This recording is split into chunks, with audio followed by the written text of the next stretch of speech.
I don't love those things. When there's too much information in those areas, I find it can be quite overwhelming, like information overload or something. So yeah, it's just the detail and the clarity in the mid-range that I just can't be beat. Really can't. Yeah. For me. No, the mid-range is the most important thing because that's where everyone's competing also for space. Absolutely. And I'm with you. Do you have any practices to stay fresh and creative in the studio? Like, we all have days where we just don't even want to get out of bed, and there are days where we're just like, buzzing with energy. So like if you have like a low day, what do you do? Coffee? Hell yeah. I do a lot of weird, I do tons of weird shit for sure.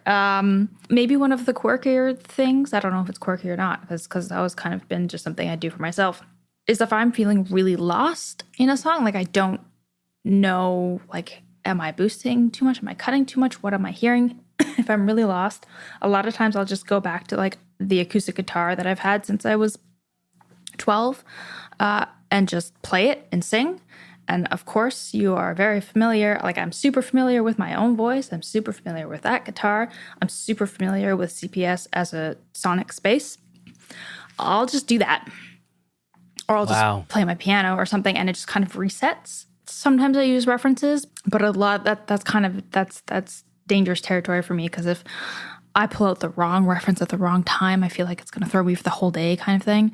So yeah, if I really need to reset my ears, I just go back to things that I know really, really, really well, and that's my own voice in a space that I'm comfortable with, and maybe an instrument. That's cool. That's a really cool answer. Oh, thanks, yeah, I'm curious why references throw you for curveballs. I feel like a lot of people are referencing all the time just to like get a ballpark of if they're in the ballpark. And it sounds like you just know where the song needs to go without any of that, and like the references might, throw you off. I think that's what I'm striving for, and that's why I fear the references might throw me off. Also, sometimes, like if I've been mixing a lot that week or producing a lot that month or something, I might latch on. Well, no, I definitely will latch on to different things about even a song that I've heard thousands of times, right? So I could latch onto the wrong thing in that moment, and that might just send me down a rabbit hole I really don't need to go down. And I find that with mixing as well. Like I really try and limit my use of references. Like I use it to tune my ears or tune my brain. If I'm working with an artist for the first time as a producer or mixer, I'll ask for a playlist and just like passively listen, like just put it on. And then, I might narrow it down so that like right before we go into record, I'm listening to these things that get me in a certain headspace. But I find if I fall into the trap of toggling back and forth, like straight up A/B referencing, I lose sight of what makes the song I'm working on special. And I'm trying to build it like this other thing potentially. And that's not going to serve the song ultimately, no matter what I'm doing, whether I'm writing, producing, mixing, mastering. It's got to be about what's right in front of me, because it's never going to be directly comparable, right? So wow, that's a really cool point. Oh, thanks. Yeah, no, I totally dig that. I feel like, often if I'll reference when I'm in the middle of a mix, I'll be like, this sounds different like that, but like it has nothing to do with, you know what I mean? Even if it's the same genre or the same like acoustic, it's like there's never a perfect reference track for any song. You know what I mean? No. Like unless you're copying the song. Totally, yeah. So it's just, and sometimes though you need to be shaken up. Like sometimes you throw on your reference mid-mix and you're like, what the was I thinking? And it puts you no back. Sub here. What the hell, exactly. So sometimes, of course, references have saved my butt in that way a few times. But I do like to just be aware of how it can steer my focus or how it can steer my priorities away from what I'm actually hearing in the song that I'm working on. So cool. Having mastered now, become, I guess, mostly a mastering engineer. What has that imparted on your mixing and your producing? Oh man, I can't even. Like everything. I think the biggest, just the way that I EQ and the way that I approach EQ, and compression is so different. I think I've learned more about compression, limiting included, just dynamics and controlling dynamics in the last couple of years than I think I have in the last 15. And that's just by really breaking down, every aspect of it, even just the basics, like attack and release times, release delay times, the curves associated with release times, frequency dependent attack and release, like all just like really breaking down and focusing on all these little tiny elements of, you know, the tools that we use every single day and the way that they contribute to a whole has just changed how I think, or maybe I don't think about them as much. I'm not even really sure what it is, but I do know that I do everything completely differently than before I started mastering. I do think it's because I've broken each element down and hyper-focused and zoomed in so much, even more than I thought I was doing. Like I thought I was already hyper-focused when I was mixing. It doesn't even compare. And just the way that, you know, in mastering, your tools are generally, they're not limited because they have to be. They're generally limited by choice. You have your specific tools. If you introduce too many options, I mean, you're just going to rabbit hole forever, right? So right. We've chosen to some really specific pieces of gear, some really specific tools, and we use only what we need, and we really get the most out of those pieces that we can. So I just think that working in that way, maybe it's even, you know, just narrowing it down, that has helped me focus on really like getting into how each element works and then works together, and just like really zeroing in on that. It's changed. It sounds like you're working less haphazardly. In some ways, but in other ways, I'm able to just kind of trust my gut a lot more, you know? Right, because you become more, when you know how something works better, you just fall back on like, you know, yeah, I got this, you know? Yeah, I think I've internalized a lot of how, like, I mean, if you had asked me whether, like, if I understand compression, if you had asked me if I understood compression 3 years ago, I would say, well, yeah, of course I do. I do it every day.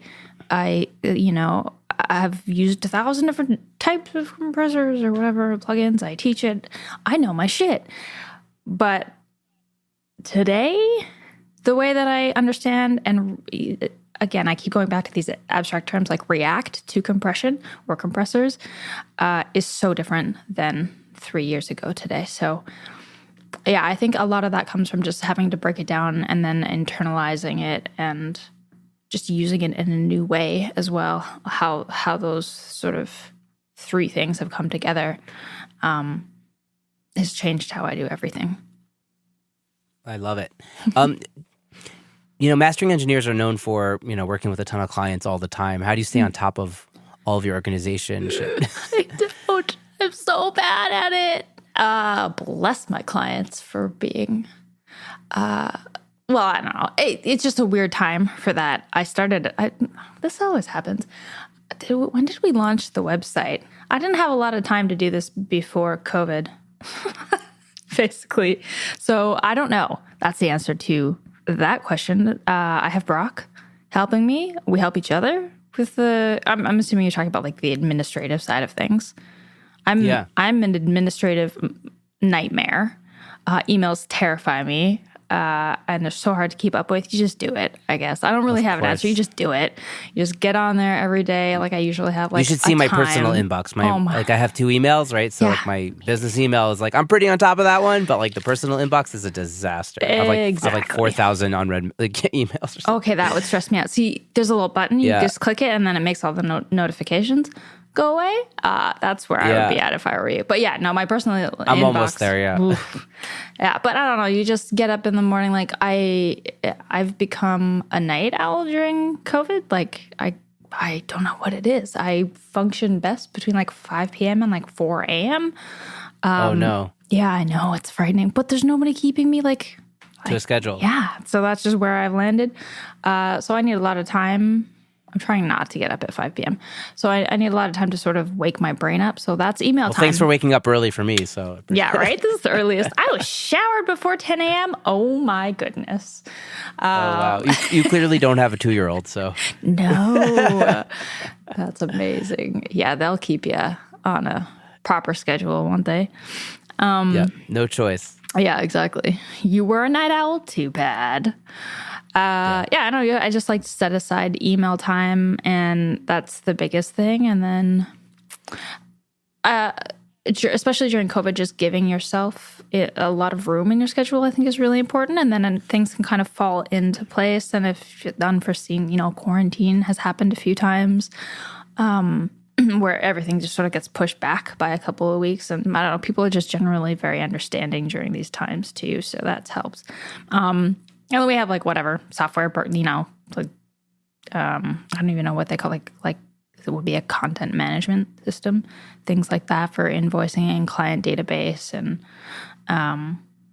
keeping all that stuff in order.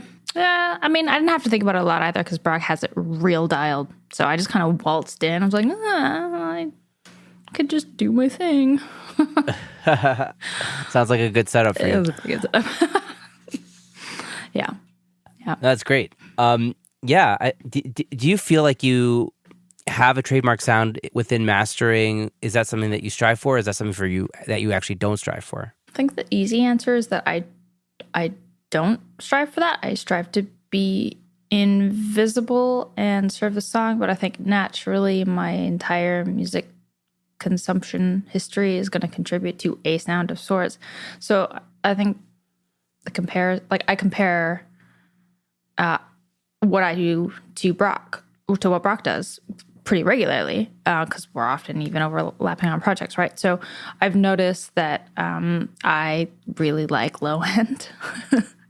And that's a high on my priority list. Not that I'm going to like jack up a bunch of low end necessarily, but like that is, if there's something off about the low end, if it's making my limiter or my compressor feel weird, or if it's just like if it's too swampy, or if it's not hitting hard enough, that's just something I'm really, really focused on. And I think even like when I was sending my mixes off to other people to get mastered, that was like the very first thing I would listen for when I got the masters back as well. So just something about getting that low end right is very important to me as an engineer. And hopefully that doesn't translate too differently in the final product. Like hopefully I don't have much of a stamp, but that is definitely something I'm focused on, and that makes for a pretty different approach, I think, and a sonically different end product than someone who would be more focused on even just like what was going on 10K and above. I tend to leave that stuff alone because I feel like mixers, unless they're like I need a bump here, mixers have their high end wherever they want it generally. And they have their mid-range. That's really cool. A lot of the time. Yeah. But the low end. That makes a lot of sense. Yeah, I've sent off mixes to mastering, and then it comes back all of a sudden like sibilance issues that didn't exist in the mix exist now because like the top end was boosted, because like that's something that you are listening for a lot in the mix. You know what I mean? Mm-hmm. And I feel like I probably have a very similar taste to you, because I feel like, I'm a bass player, so low end has always been important for me, but like I'm like the first thing I'm listening to is like just to make sure the bass sounds good. You know what I mean? Totally. Does low end feel right? Mm-hmm. That's so I totally dig that. Exactly. Yeah. Yeah. And if I were to send back a master that was more harsh or more sibilant than the mix I received, that's like my worst nightmare. Hopefully that never happens. I'm sure it's happened. I'm sure it will happen, but that's something, I really don't, I try not to mess with that area. I like sweetening. I like controlling, to bring out what's there, but I'm not a big like boost. I often like boosts that's just on the super, super, super high end of things right before my filters, my low pass filters. So like 18K, maybe 22K.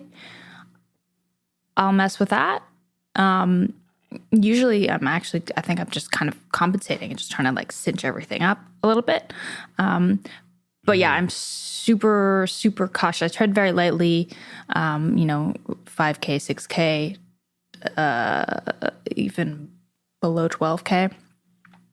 I'm treading very lightly in that area because I feel like most people have it dialed, unless they tell me. A lot of people just tell me like, hey, my cymbals are out of control. I don't know what to do. You fix it. And then I will, then I have lots of tools. But Right. There's no rules. Exactly. Yeah. No master. No master is the same from what I gather. Oh yeah. It's crazy.